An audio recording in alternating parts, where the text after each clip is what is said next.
Good evening, and welcome back to another Calculus 2 stream. So today, I have a really exciting topic planned. I'm going to talk about how we can use power series to approximate pi, or to compute. Well, we're going to use power series that are exactly equal to pi, but by computing a finite number of terms in this series, we're going to be able to get some really accurate approximations for pi. Um, and yeah, some of these series go back hundreds of years. Some of them even to before the theory of calculus was really developed by Newton and Leibniz. But first, I have some review problems. Last week I started doing a little bit of review of topics from earlier in the semester, and I would like to continue doing that, just to help get you thinking about things that we covered back in January, February, March, so that you're not cramming on all of the topics right at the end of the semester. So last week we reviewed methods of integration. Today I have some problems about applications of integration. So I have 5 problems here where I've asked you to set up integrals that compute these things, but not to actually evaluate the integrals. So I'm going to give you like 15 minutes maybe to write down these integrals, and then we'll walk through them. So yeah, let's work on this until maybe like 8:20. Yeah, let's go until 8:20. So if you get stuck on one of these and you'd like a hint, leave me a message in the chat. I will keep an eye on that. And yeah, we'll reconvene in about 18 minutes.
Hey, Big Ducky Snow. Happy Monday to you too.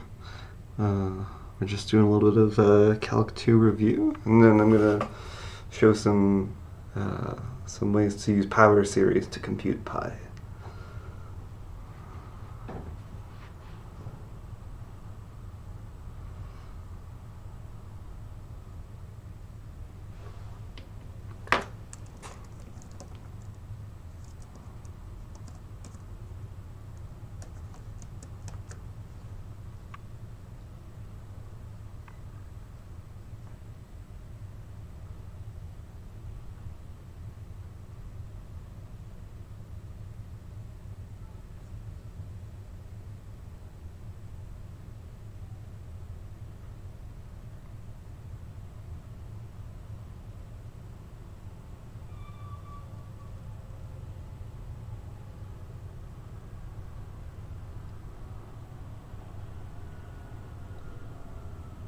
Oh wow. Yeah, even I wasn't calculating pi in fifth grade. I'm curious what method your classmate was using to calculate pi. Some methods are better than others.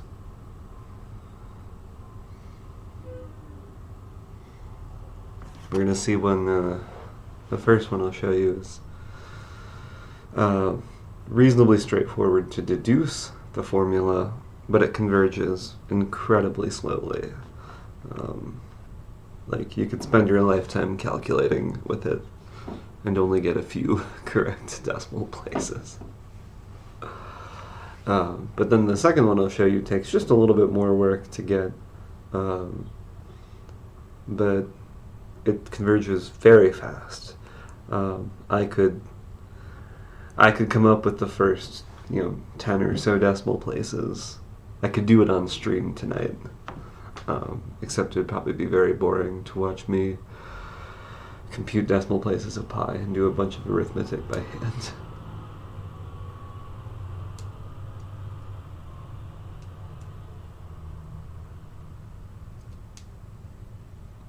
Oh, are you a chess player too, Big Ducky Snow? I'm a bit of a chess nerd myself. I was just watching a chess stream right before right before this.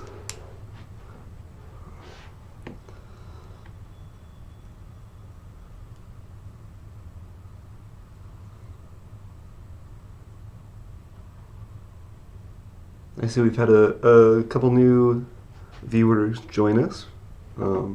So we are warming up with these review problems over the next 10 minutes or so.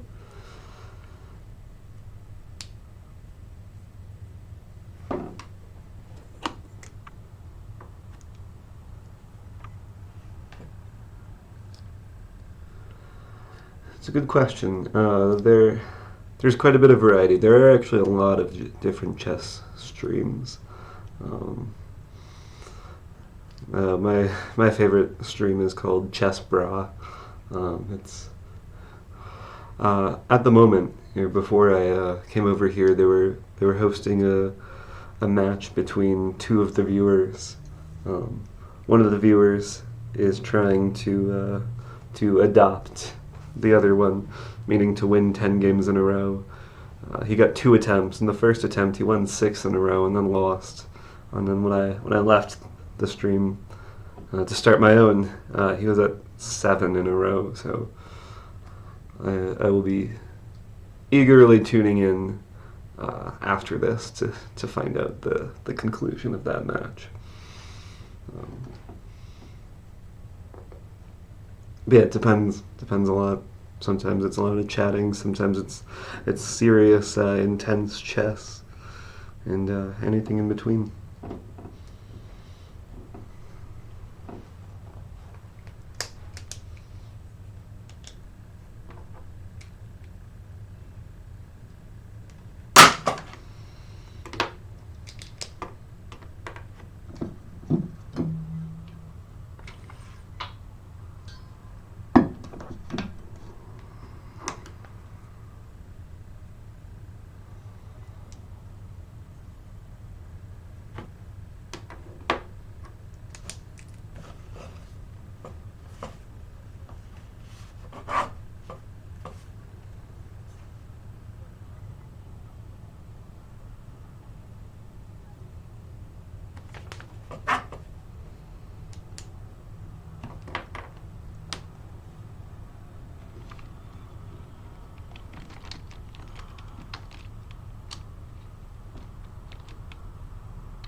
French and Italian lessons. That sounds nice.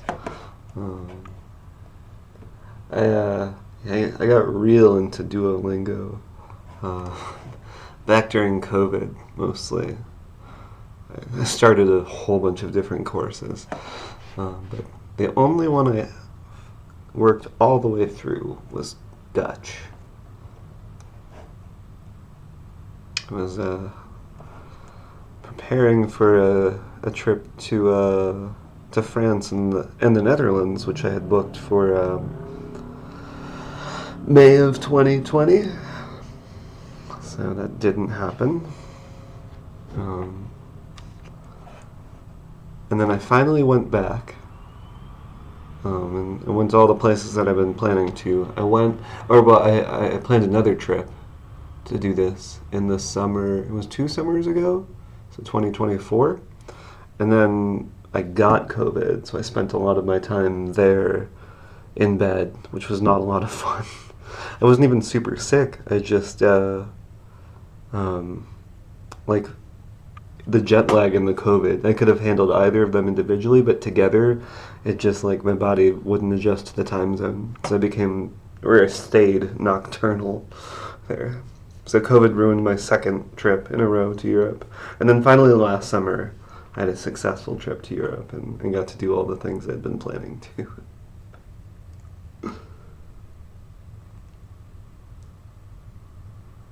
Yeah, Dutch is a fun language. French is also great. That's what I studied in middle school and high school, and a little bit in college.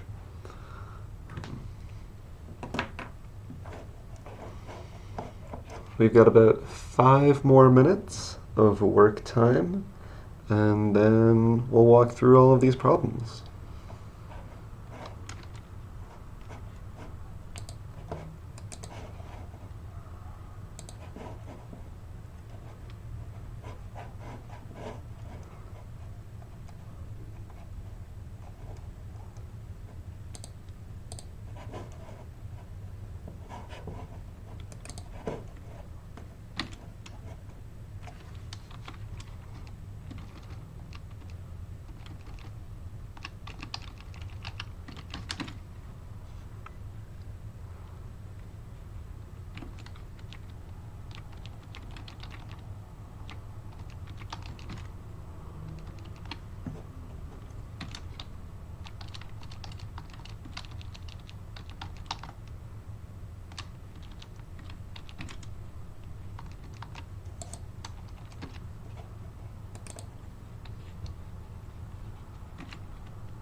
All right, it's 8:20, so let's set up some integrals.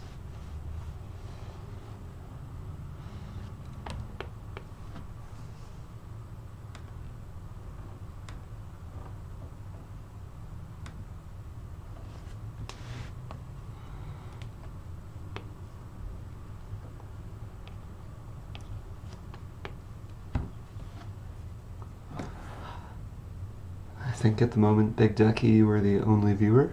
I don't think I have any of my own, any of the Calc 2 students here, but that's all right.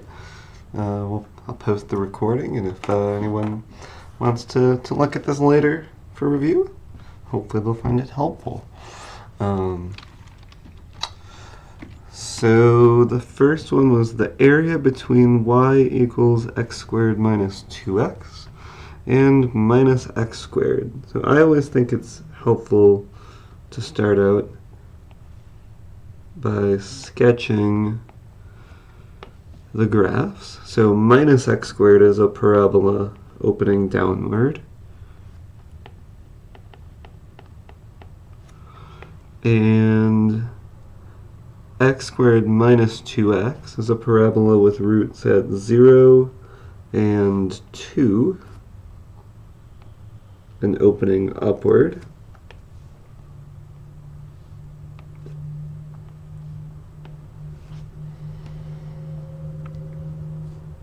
Yeah, learning one thing is always a reasonable goal.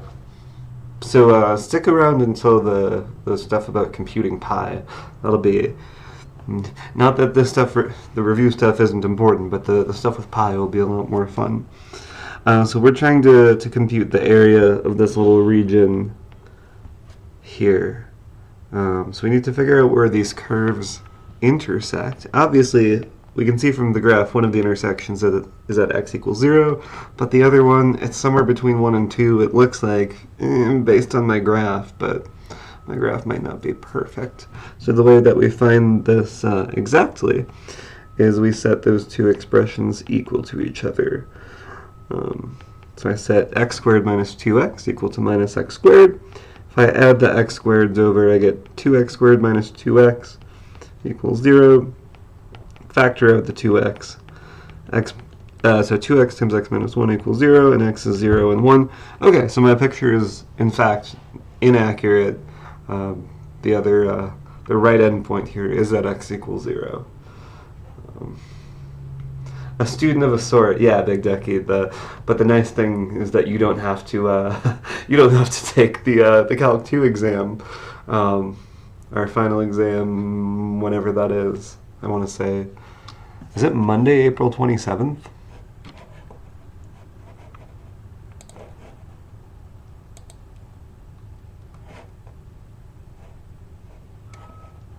I think it's Monday, April 27th. No. Maybe the stream is... I'm doing a stream on Sunday before that, but maybe it's on like Wednesday the 29th. In any case, whenever the exam is exactly, it's in about 4 weeks.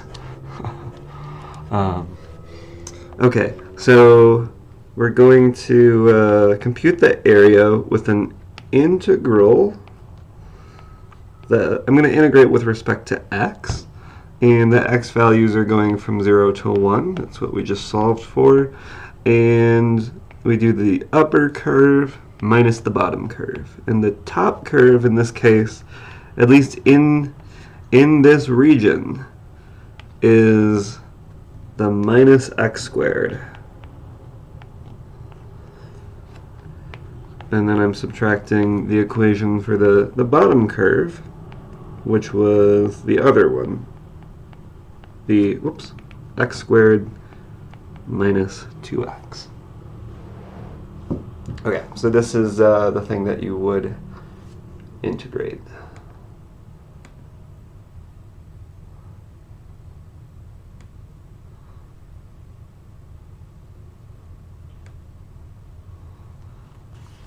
Okay, so that's number 1. Number 2 was the volume of the solid generated by revolving around the x-axis, the region bounded by y equals x cubed, x equals 3, and y equals 0. So once again, we should sketch this region.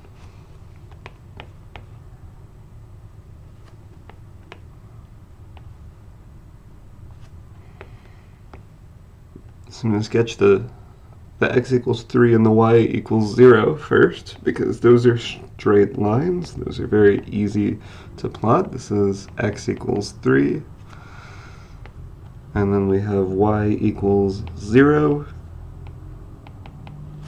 and the last one was y equals x cubed.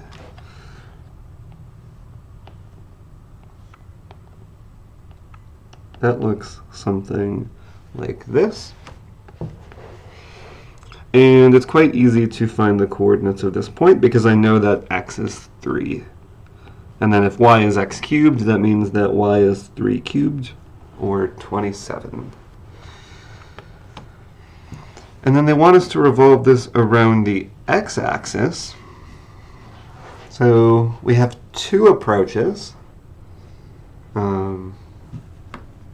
We could do disks or washers, or we could do shells.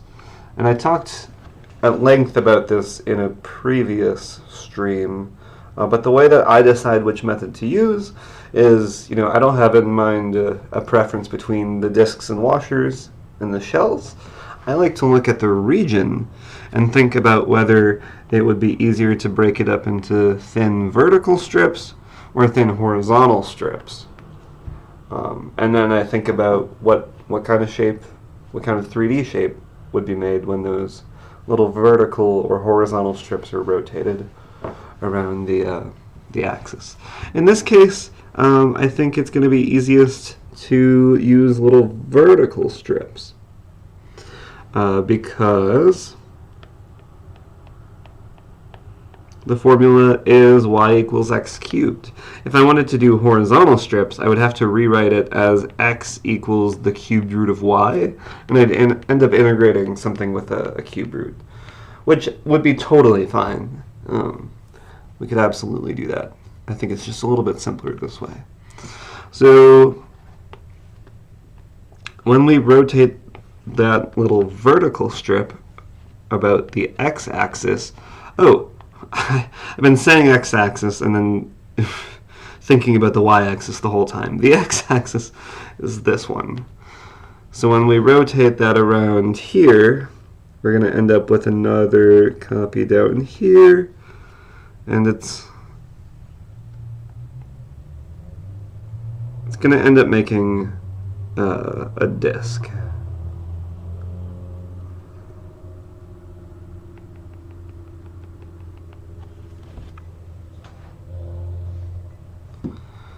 Okay, so the disk has a volume which is its area, which is pi times the radius squared, and then it's the area times the thickness. The thickness is dx.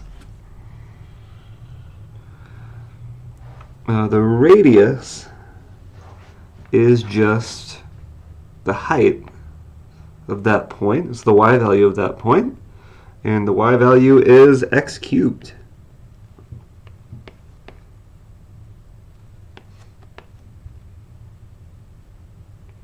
And then how do I find the total volume? I just add up the volumes of all the little pieces, which means integrating, and I'm integrating with respect to x. My x values range from 0 up to 3. So there's the integral.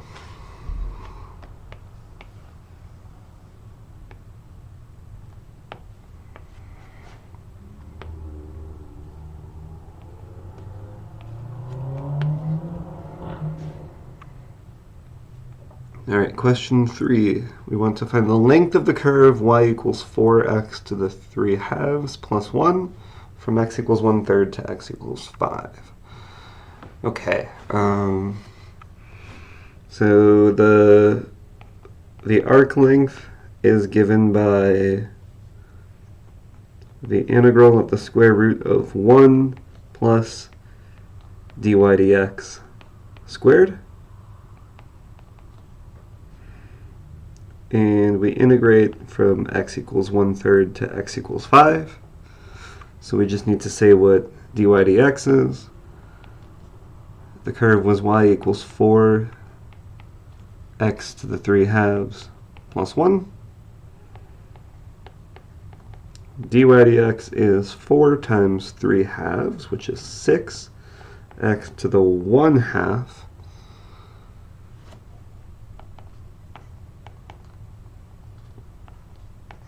So we're integrating the square root of 1 plus 6x to the 1 half. Oh, sorry, squared.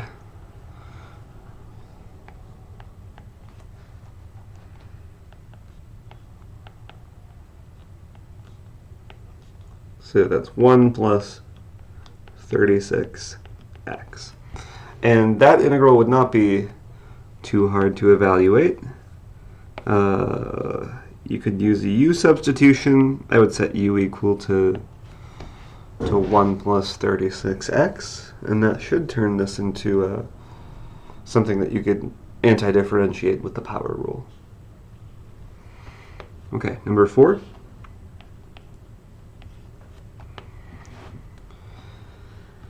The work required to lift a 200-pound load to the top of a 500-foot deep shaft with a cable weighing 2 pounds per foot. Okay, so the cable's 500 feet long, it weighs 2 pounds per feet. So when we draw the cable, it's just a straight line. It's a very boring drawing. But if we look at one little piece of the cable,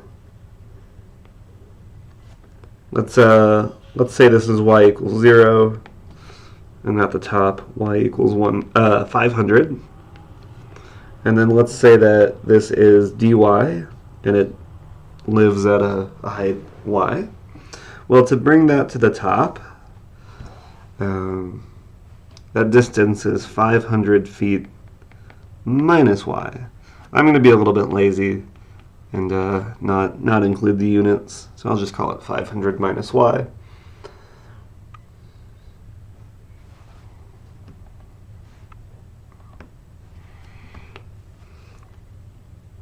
So the work for that little piece, I'll call it dw. I guess I usually use capital W for work. So work is force times distance. The force on that piece is its mass times the gravitational constant.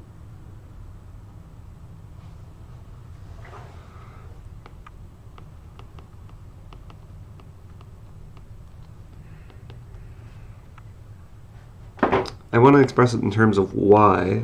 So the mass is 2 pounds per foot times dy.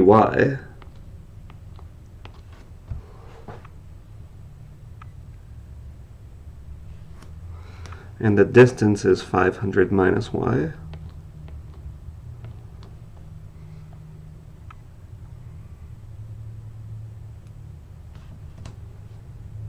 Well, now I'm a little bit bothered that I've included units here, but not here. So I'll try to be consistent at least and put the units back in there. So that's it. So the total work is just that thing added up for all the little pieces.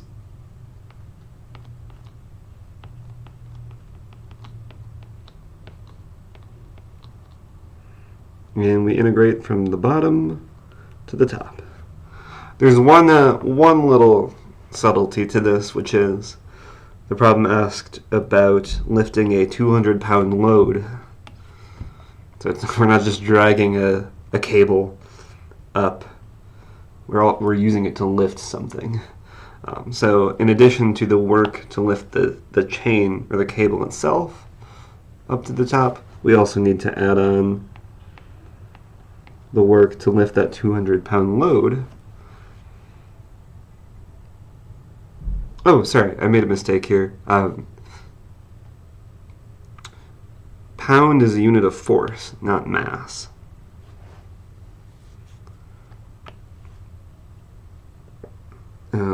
So I actually don't need that g. The gravitational constant is already built into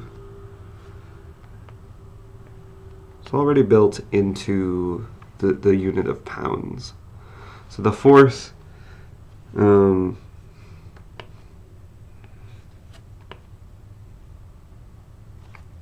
just be this. It's 2 pounds per feet times dy.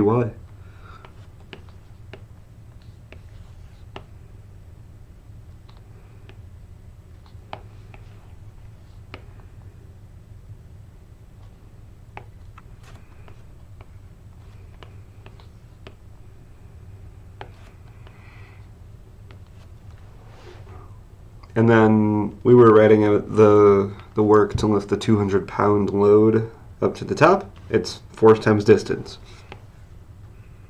200 pounds times 500 feet. That's it.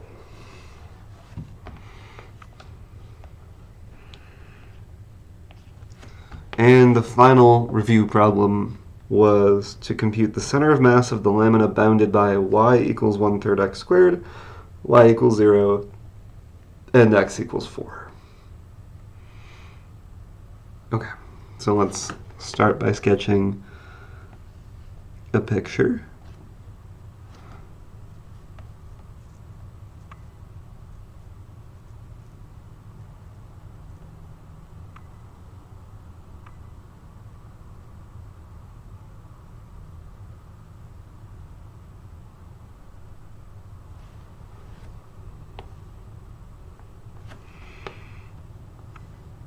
Here's x equals 4. Here is y equals 0. And here is y equals 1/3 x squared. This is very similar to the one that we did, the solid of revolution. My x-coordinate here is 4, so the y-coordinate is 16 thirds.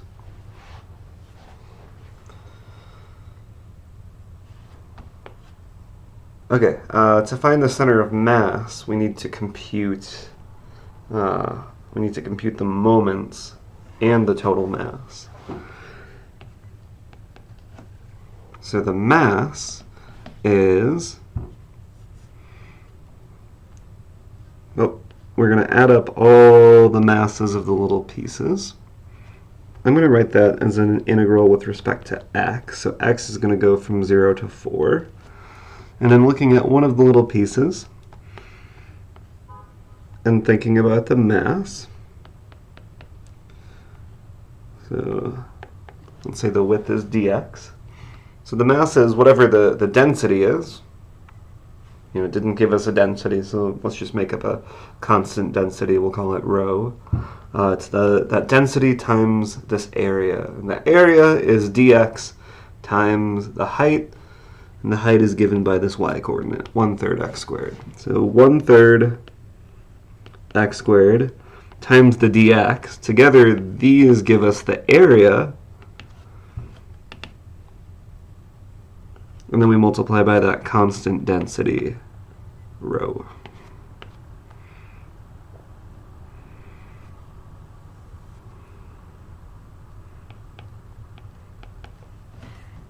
Okay, the x-coordinate for the center of mass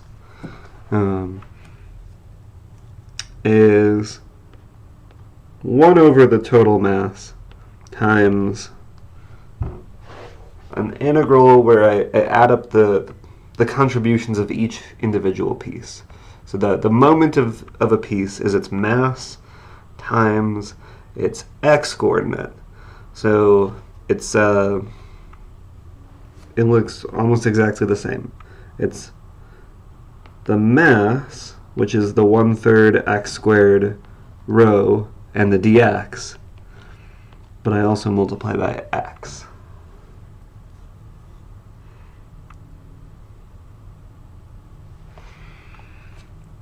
And the y-coordinate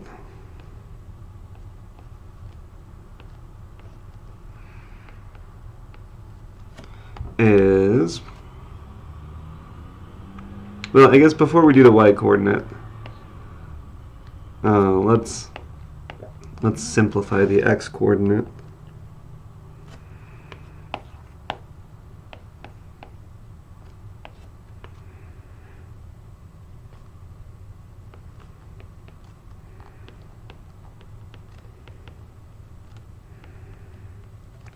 X squared and x make x cubed. The row is going to cancel out, so I'm just not even going to write it.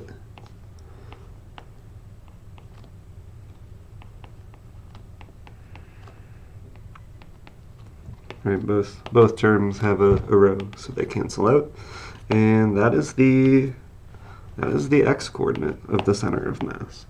The y-coordinate is 1 over the mass times, and then I write the contribution of each piece to the y-coordinate, which is, instead of doing the mass times the x-coordinate, I do the mass times the average y-coordinate. And that average y-coordinate, because it's just a little rectangle, the average y-coordinate is half the height of the rectangle. So it's the mass, which is 1/3 x squared dx.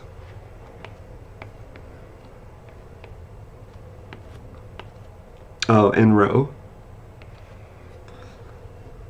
That's the mass. And then I multiply in the average y-coordinate, which is 1/2 times the height of the rectangle. So 1/2 times 1/3 x squared.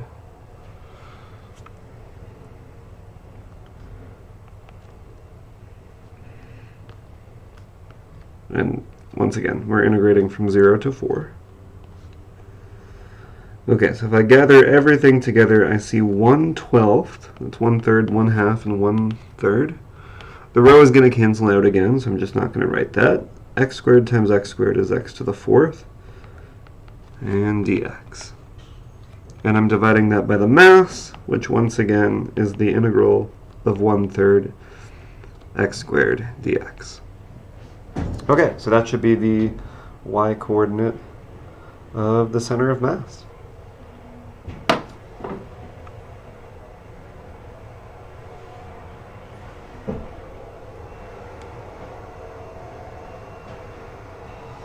Okay.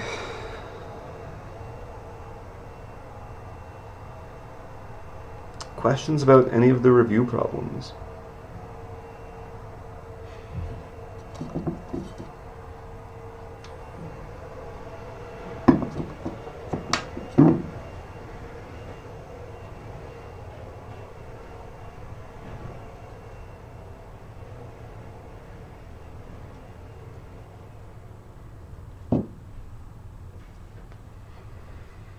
How about this? Let's take a little break. And during the break, if you have questions about any of these review problems, you can leave me a message in chat. You can, of course, always reach me by email. I keep an eye on my email during these streams. And then after the break, we will talk about how to compute pi. So don't go anywhere. It's really exciting stuff. But let's take a break until about 8:50.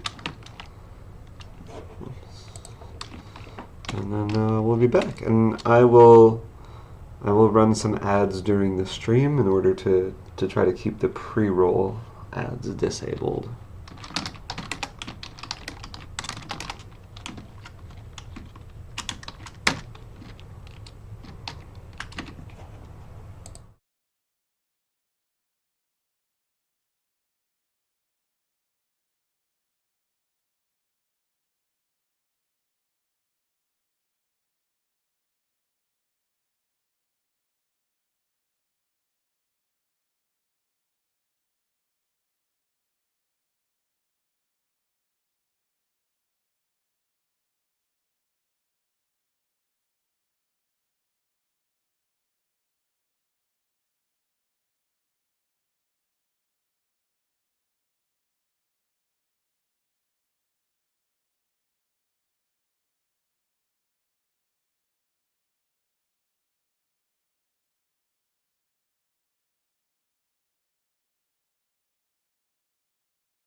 Okay, welcome back.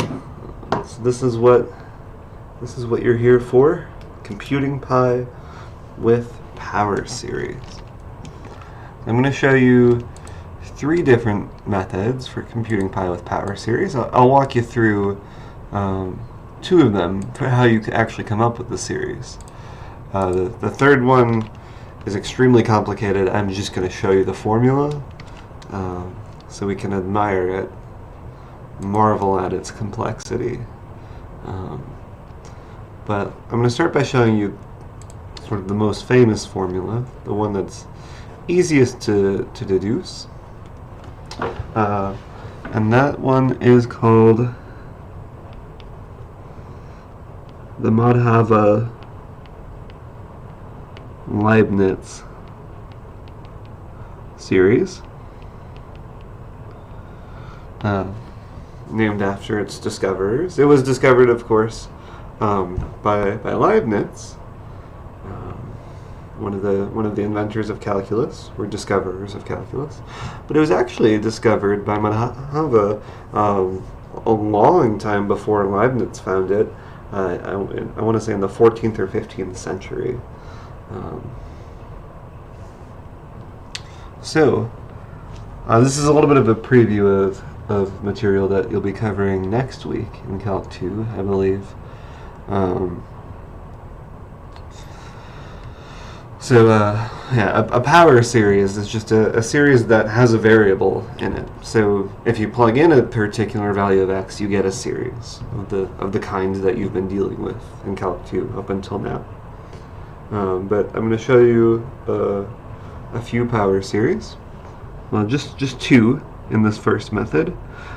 So one that I want to show you is the function 1 over 1 minus x has a power series, and you'll learn all about how to compute them. But this is equal to 1 plus x squared plus x cubed, and so on, which we could write in summation notation as the sum from n equals 0 to infinity of x to the n. And I'm sure you've discussed geometric series already. The point is, this is a geometric series, and the sum of a geometric series is 1 over 1 minus the common ratio. So you're maybe used to seeing this formula and thinking about it going that way. We're using this formula to compute the sum of a series. But we can also think of it the other way. If I have a function that looks like this, 1 over 1 minus a variable, I could expand it out as a power series, and we're going to see why that's useful. The reason that it's useful, or one reason that it's useful, is we're going to look at the arctangent function. And I'm looking at arctangent because trig functions relate to circles. Trig functions relate to pi. So that's how we're going to get pi into this. Big Ducky, you're on a break from French and Italian? Awesome, because this is the really cool stuff. So the derivative of the arctangent function is 1 over 1 plus x squared. But in the spirit of using this geometric series, I'm going to rewrite that as 1 over 1 minus x squared. And so I could rewrite that as a geometric series, 1 plus minus x squared plus minus x squared squared plus minus x squared cubed, and so on. Or in summation notation, that's the sum from n equals 0 to infinity of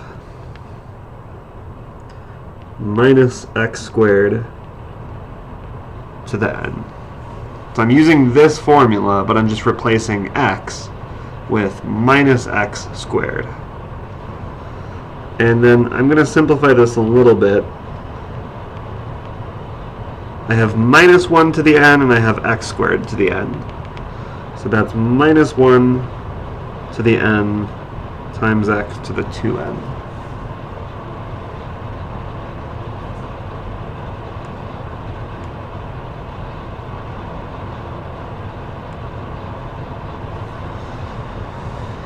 Okay, so this is the derivative of arctangent, but I want to know what arctangent itself is. So if 1 over 1 plus x squared is the derivative of arctangent, then arctangent is the antiderivative of 1 over 1 plus x squared. So it's the antiderivative of this expression, this power series that we found for arctangent.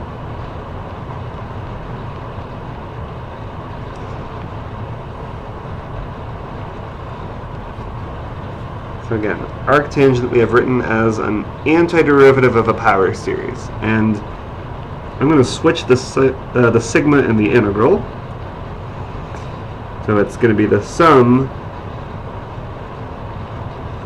of a bunch of integrals. Whoops, sorry, I did not copy this power series correctly. It's the sum of minus 1 to the n x to the 2n. That's what we found right here.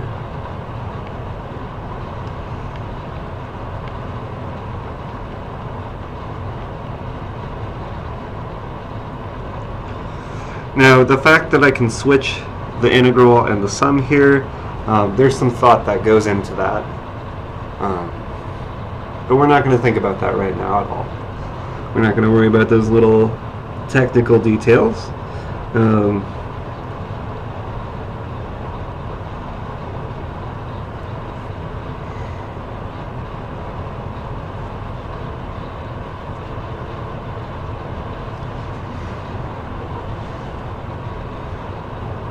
So,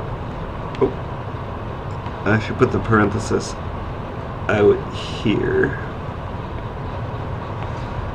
So this antiderivative, I mean, this is just a polynomial. I can use the power rule, or the reverse power rule. I bump the power up to x to the 2n plus 1, and I divide by that 2n plus 1. So here we go. Here's a power series for arctangent of x.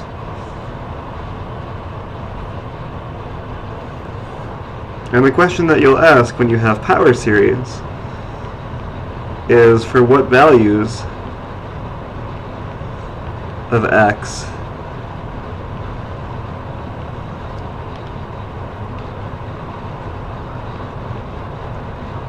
does this power series converge? As I mentioned before, when you have a power series, you can plug in different values of x, and then you get a normal series, and you can ask whether or not it converges. This is an interesting question. I'm not going to address it at the moment. You'll learn how to deal with this question in Calc 2 coming up pretty soon. But for now, I want to connect this to pi. So what's a value of of x that I could plug into arctangent to get pi? I could plug in x equals 1.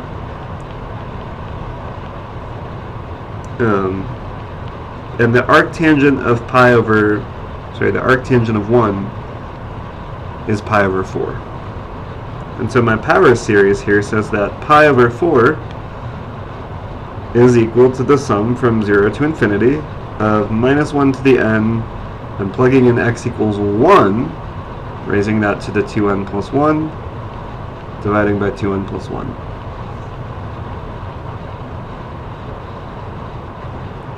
One to any integer power is 1, so I just have minus 1 to the n over 2n plus 1. That's it. That's our series for pi over 4.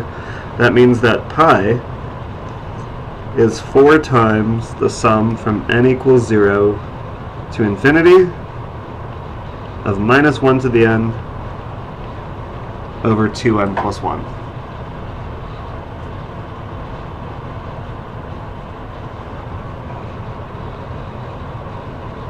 So if we just write out the first few terms, when n is 0, I get 0 over 1. When n is 1, I get minus 1 over 3. When n is 2, I get 1 over 5. When n is 3, I get minus 1 over 7. And so on. So here we go. Pi is equal to 4 minus 4/3 plus 4/5 minus 4/7 plus 4/9 minus 4/11, and so on forever. This infinite sum is equal to pi. It's also a terrible way to actually approximate pi. Because if you want pi accurate to, let's say, 10 decimal places, you need to add up the first, it's something like 5 billion terms of this series, just to get 10 decimal places of pi. 5 billion terms. This series converges incredibly slowly. There are series that converge much faster. So the second method that I'm going to show you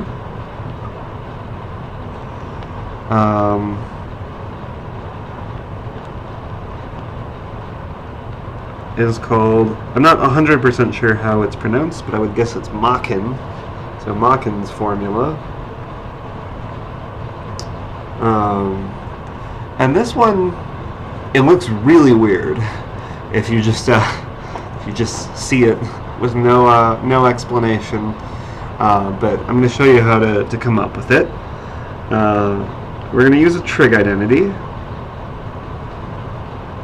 So maybe if you watched last week, you're starting to see a theme here, which is a lot of the cool math involves trig identities. Last week we used a trig identity involving a sum of cosecant squareds in order to sum up, to evaluate the sum of the series 1 over n squared. So the trig identity we're going to use tonight is that the arctangent of a1 over b1 plus the arctangent of a2 over b2 is equal to the arctangent of a1 b2 plus b1 a2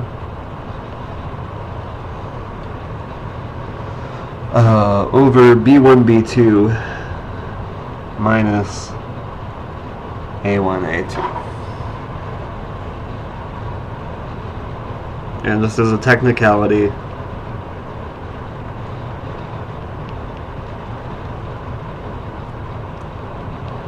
This formula is valid as long as the left-hand side here is between minus pi over 2 and pi over 2. Alright, so here's a trig identity. Where does it come from? Great question. I'm not going to answer that question tonight, though. But what we're going to do is we're going to use this formula to compute, or at least to rewrite twice the arctangent of 1/5. So that means the arctangent of 1/5 plus the arctangent of 1/5. And then we'll use this formula. So this is the a1, b1, a2, b2. The formula says this is equal to the arctangent of 1 times 5 plus 5 times 1 over 5 times 5 minus 1 times 1. That's the arctangent of 10 over 25 minus 1, which is 24, or the arctangent of 5/12. Okay, where are we going with this? Well, we're actually going to look at 4 times the arctangent of 1/5. So that's 2 arctangent of 1/5 plus another 2 arctangent of 1/5. But we've found that the arctangent of 1/5 doubled is the arctangent of 5/12. So now I have another sum of 2 arctangents, we're going to use the formula again. This is the arctangent of 5 times 12 plus 12 times 5 over 12 times 12 minus 5 times 5. So that's 60 plus 60, which is 120, over 144 minus 5 times 5, which is 119.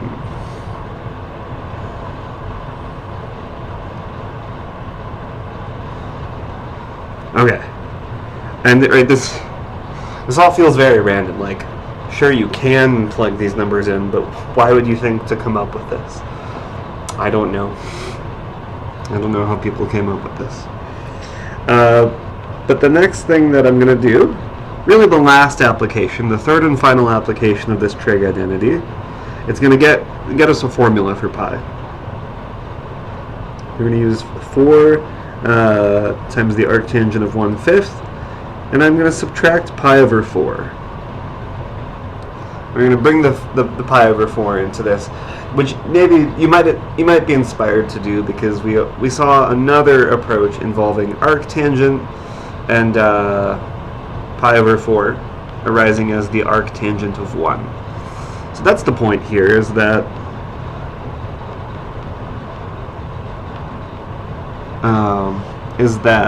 pi over 4 is the arctangent of 1. Now we just saw that 4 times the arctangent of 1/5 is arctangent of 120 over 119. And I want a plus sign. Not a minus sign, so that I can use the formula. That's fine. Minus the tangent, the inverse tangent of 1 is the same thing as the inverse tangent of -1. And I want that to be a fraction, so I can use my formula. I'll make it minus 1 over 1. And now we apply the trig identity. Arctangent of 120 times 1 plus 119 times -1 over 119 times 1 minus 120 times -1. And this is actually kind of nice, because in the numerator I have 120 minus 119, which is 1. And then in the denominator, 120 minus 119 plus 120 is 239. So if I take this equation and rearrange this, I get pi over 4 equals 4 times the tangent, the inverse tangent of 1/5 minus the inverse tangent of 1 over 239.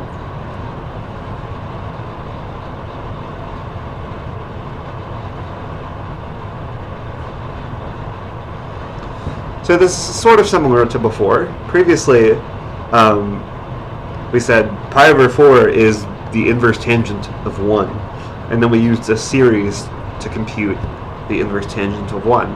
Now I have a different expression for pi over 4 involving some different arctangents, but I'm still going to use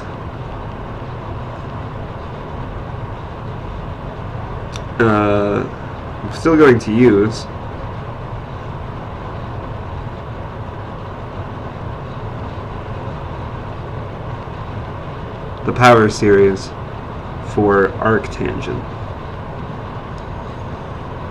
So why is this better? Why would I want to use a more complicated formula?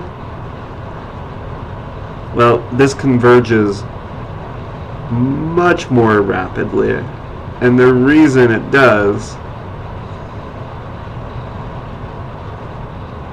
is that when instead of plugging 1 into this formula, if I'm plugging in 1/5 and 1 over 239, because I have this 1/5 to the n and the 1 over 239 to the n, those terms get small really fast, right? They decay exponentially. And that means that this series converges much more rapidly. Whereas this first series we came up with, as I mentioned, requires about 5 billion terms to get pi correct to just 10 decimal places. This series, to get 10 decimal places of pi, requires, I believe, 6 terms. That's it. Instead of 5 billion, you only need to add the first 6 terms. That is a lot less. But we can actually do even better than that. There are many, many, many different ways to compute pi using series, but just one that I want to show you.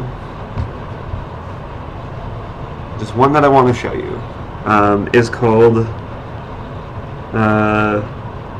the Chudnovsky algorithm.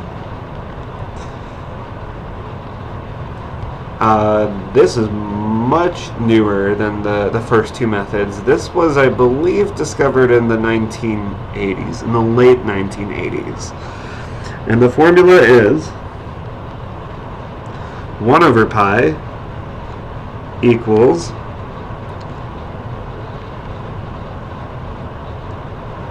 the square root of 10,005. I'm going to have to reference my computer here. I definitely do not know this formula off the top of my head. 1 over 10,005 times,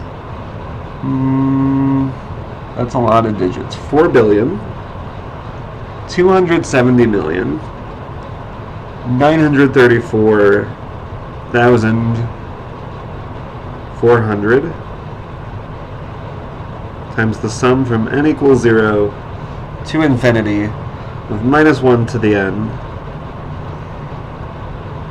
6n factorial times 545,140,134n plus 13,591,409 over 3n factorial n factorial cubed times 640,320 to the 3n. Actual education, thank you for the raid. Yeah, I'm talking about a few different ways to compute pi using power series. Of course, the first one that we looked at was the Madhava-Leibniz series, which we obtained using by anti-differentiating the geometric series to obtain a power series for arctangent, and then substituting x equals 1 to compute pi over 4, and then multiplying by 4. And we mentioned that this converges extremely slowly. And then we looked at Machen's formula. We used this trig identity, a few applications of it in order to derive this formula for pi over 4. We mentioned that this one converges much faster, requiring, I think, 6 terms instead of 5 billion to compute pi to 10 decimal places. And then I'm not talking at all about where this last formula comes from. Apparently, it's very complicated math.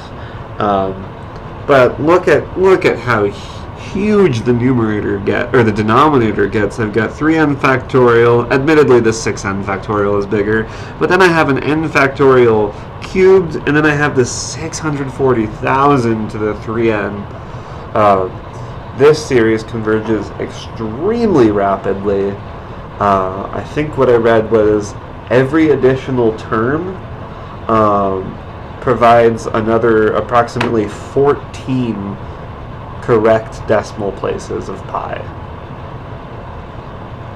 14 decimal places for every additional term that you add on here. Like, this is state-of-the-art for computing pi. I think I read that this was the formula that was first used to compute pi out to a billion decimal places.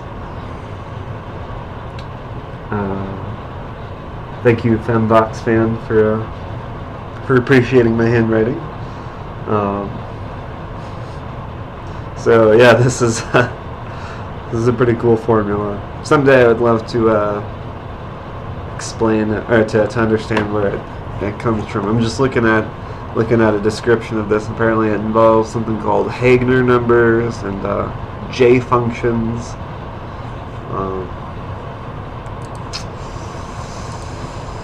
Yeah, it looks complicated, but I think this is about where I'm gonna wrap up. It's a little bit shorter of a stream tonight, but are there any questions before I head out?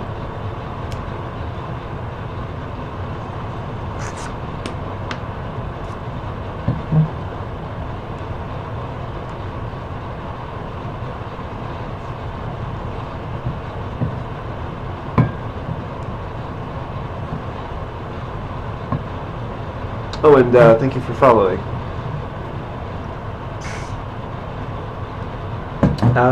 Actual education, what were, I saw that you were doing office hours tonight. What kind of stuff were you looking at?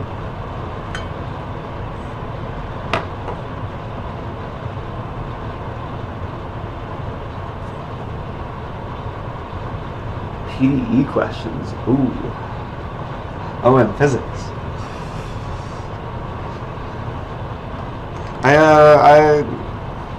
I didn't always appreciate PDEs. I made fun of my grad school friends who did analysis quite a bit, but I've gotten a little more interested recently. I picked up my copy of Griffith's quantum mechanics book, and I've been trying to understand some of those differential equations. 1D wave equation. Yeah, cool. Yeah, Griffiths is a great book. That's what I hear about Jackson. The Jackson's E&M, right? Yeah, I'm talking about. So Griffiths has an E&M book and a quantum book, right?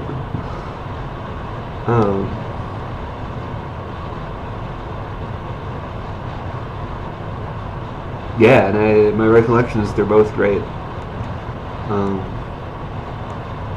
It's been about a decade since I studied physics in undergrad, but yeah, I wish I had all the time in the world to just go back and learn about that stuff in more detail. Let's see, I saw your message. Trivia game on pi related things on April 16th with E to the 2i pies channel. That's exciting. I will make sure that's on my calendar. Is it, I'm just opening up my calendar right now. I've got the stream calendar here.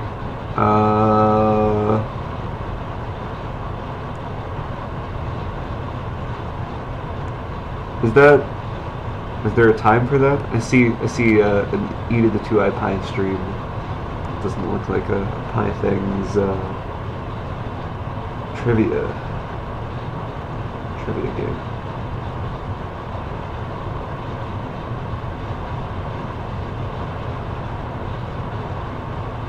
Haven't locked down a time yet. Oh, okay. Well, I'm very excited for that.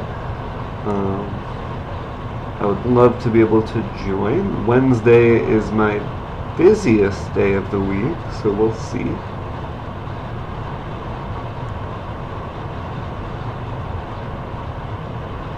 Yeah, I don't know that I would do well in a trivia contest, but I would be very excited to learn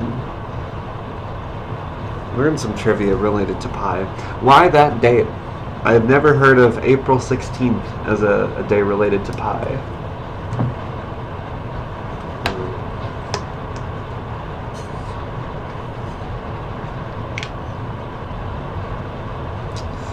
Oh, okay, I see you were aiming for Pi Day. Okay.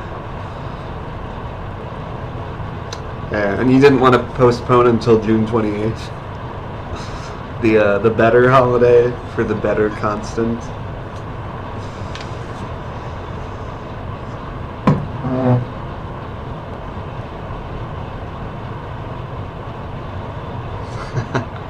2 pi day. It's called tau day. Tau is the much more natural constant. Tau is greater than pi, both literally and metaphorically. See, e to the 2 pi I, or 2i pi, your username has 2 pi in it. It would be simpler if you used tau, just e to the I tau. And I think our students might find they might have a much easier time learning about radians and measuring angles like this if we use tau, because instead of 2 pi for the whole circle is just tau. Half the circle, 180 degrees. A troll account, e to the I tau. Yeah, but yeah, half the circle, 180 degrees. Half, it's tau over 2, it's 1/2. A quarter of the circle, 90 degrees, that's tau over 4. 30 degrees, that's a 12th of the circle. Tau over 12. It would just be so much simpler. Think about how many formulas have 2 pi in them. Like the circumference formula for a circle, instead of 2 pi radius, it's just tau radius. I think like the normalization factor for the Gaussian distribution has a square root of 2 pi in it, doesn't it? Let me double check. Gaussian distribution. Yeah, it's 1 over sigma root 2 pi. It could just be root tau. Like 2 pi is just a more fundamental quantity than pi, but we seem to be stuck with pi. It's like one of the few elements of math that's sort of made it into popular culture. Everyone knows about Pi Day. I don't think we could give up on Pi Day and change it to Tau Day. Oh, it's April. Yeah, H and H bar. It could just be H over tau.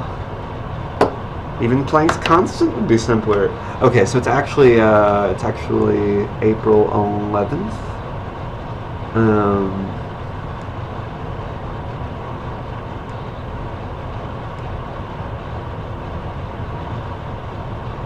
Okay.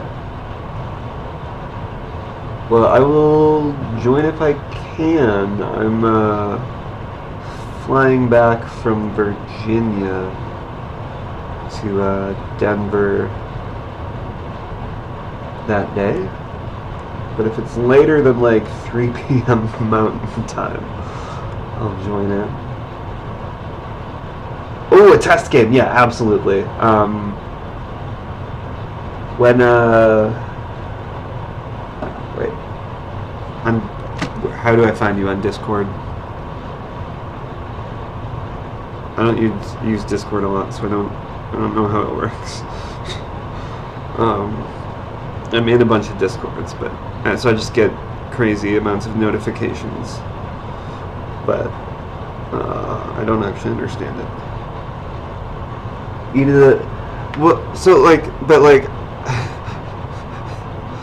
So that's the name of the server? How do I even add it? Okay, there's a plus button. Join a server. It's the username. See, I don't understand, like, I don't know how to find, like, do users exist outside of servers, or is it just, like, add friends? I feel really old now, getting confused by Discord. E to the 2i pi. Why is it 2i pi? It drives me crazy. Why is it not 2 pi I? Do you just not like that there be 2 i's next to each other? E to the 2i pi. Gotta stay positive. So you don't want the 2 i's next to each other, because it would. E to the 2i pi.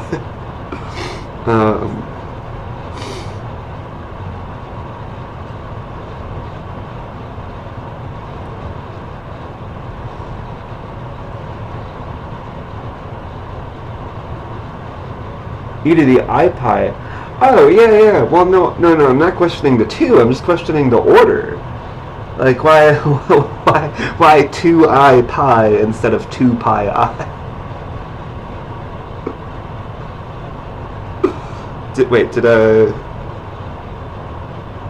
actually hit the button? Did I send a... Did you get a friend request? You're right. It does look weird written, with pi written out as pi. That does look weird.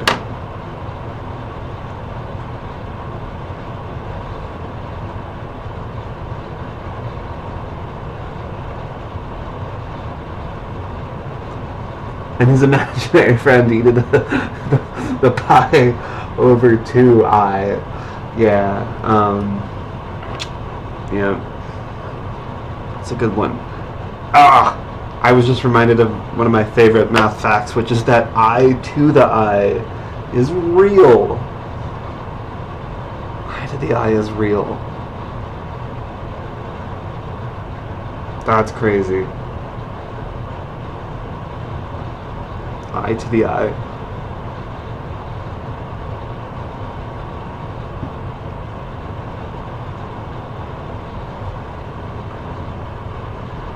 Yeah, exactly. Because you write out one of the i's, I guess the base, as e to the I pi over 2, and then just bring in the other I. Okay, wait, did I say... Oh! Okay. Okay. We're friends on Discord now. So yeah, let me know about the tests game for that. That sounds fun.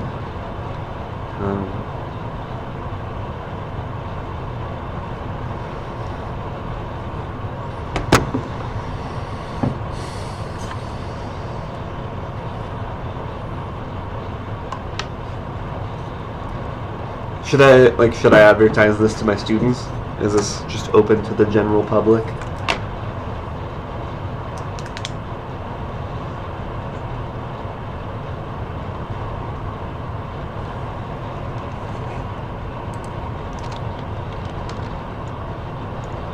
If I want to, well, do.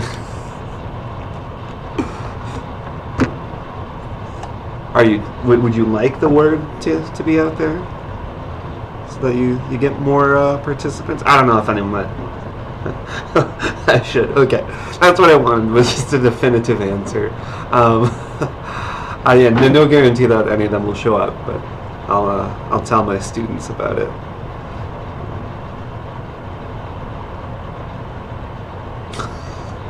No, I don't. I'm not good at trivia. I don't think there's any reason to believe I would perform well at this event. Plus, if I'm doing the test, doesn't that I would see some of the questions? Wouldn't that disqualify me from participating in the actual event? Yeah, I don't know math trivia either.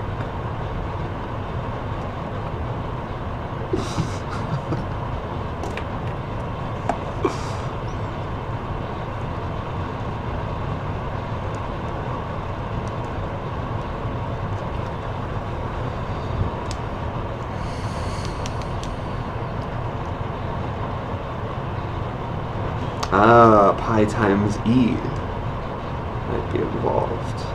Yes. Okay, yeah, so is it known whether pi times e is irrational?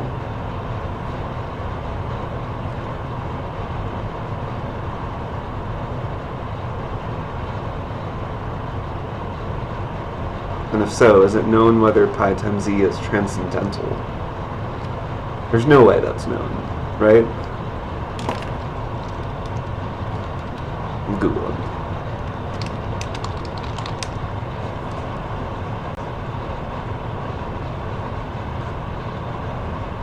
The Google AI overview tells me that it is currently unknown whether pi plus e is irrational, and it's unknown whether pi times e is irrational.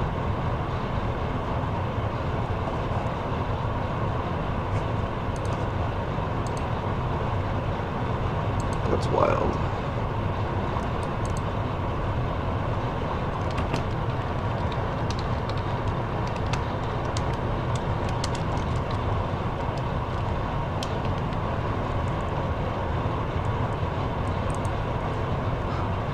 I ended up on Stack Exchange, where someone said, it's known that pi plus e and pi divided by e do not satisfy any polynomial equation of degree less than or equal to 8 with integer coefficients of average size 10 to the 9th. Wow. Who, I was gonna ask how someone proved that, but that's just like, that's just brute force computation.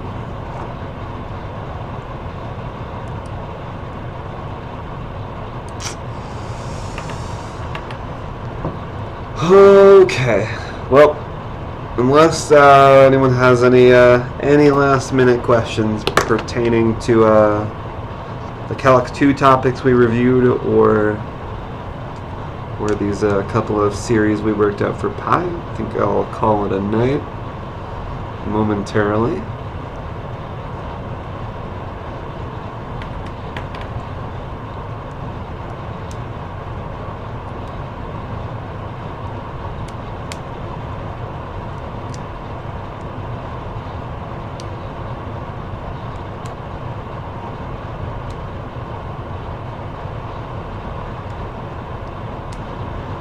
But yeah, thanks for watching. Thanks for the raid at Actual Education. Thanks for the follow, FemvoxFan. I'll be here next week, I believe, next Monday night, starting around 8. I had a topic picked out. What was it? We're doing series for the rest of the semester in calculus, so I picked out some fun topics related to series. Do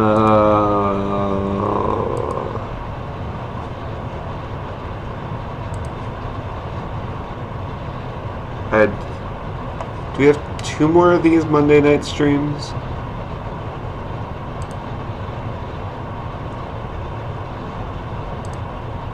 One more? Wait. Oh, no, yeah. April 20th is the last one. And April 6th. But there's not one on April 13th, because that's when the Calc 2 exam is. So two more fun topics related to series. And I was thinking about doing...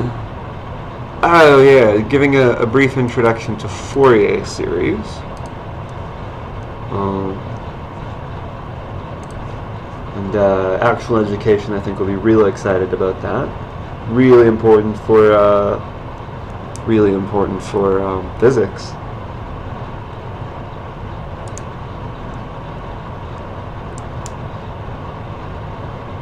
And then the other topic, the last one, probably April 20th, also actually really useful in physics. I want to talk about using power series to solve differential equations. That one, actually, I'll probably do a simple example, one where we can just easily solve the differential equation without power series, just to make sure that this method actually gives us correct answers. But there's an application of this technique in Griffiths, the quantum book, for the solving for the wave functions for the quantum harmonic oscillator. So I was thinking about trying to understand the details of that, and then maybe presenting that example. Yeah, power series are dope.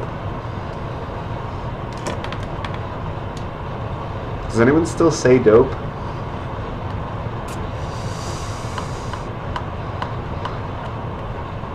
Like, do the young people still say that, or is that aging us?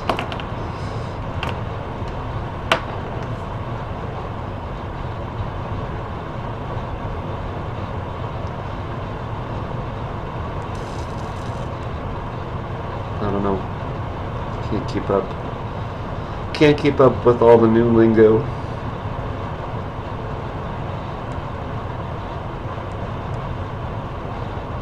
It's true though. It is true. Power Series are dope. I stand by that.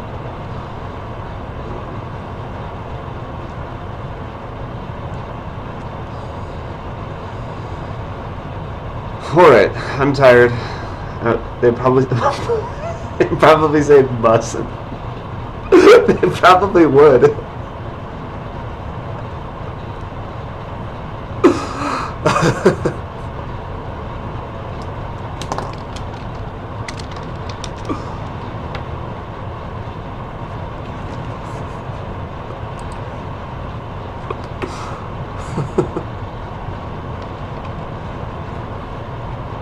Even that one is like several years old at this point, though, right?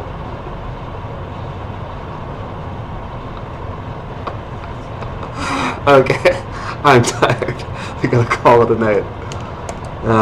Yeah, thanks for watching, and I will see you next week.